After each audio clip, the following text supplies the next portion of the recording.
ജെലറ്റിനെ cream milk made ഒന്നും ഇല്ലാണ്ട് നമുക്കൊരു പുഡിംഗ് ഉണ്ടാക്കിയാലോ.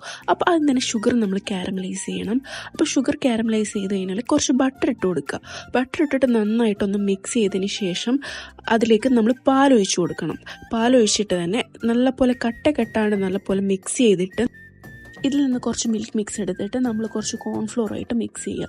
എന്നിട്ട് നല്ലപോലെ മിക്സ് ചെയ്തതിന് ശേഷം ആ മിൽക്കിലേക്ക് തന്നെ നമ്മൾ തിരിച്ചൊഴിച്ച് കൊടുക്കുക. എന്നിട്ട് നന്നായിട്ട് വീണ്ടും നമ്മൾ മിക്സ് നല്ലപോലെ തിക്കായി കഴിഞ്ഞാൽ നമ്മൾ മറ്റൊരു ട്രേയിലേക്ക് മാറ്റുക. നന്നായിട്ട് തണുത്ത് കഴിഞ്ഞതിന് ശേഷം മാറ്റുക.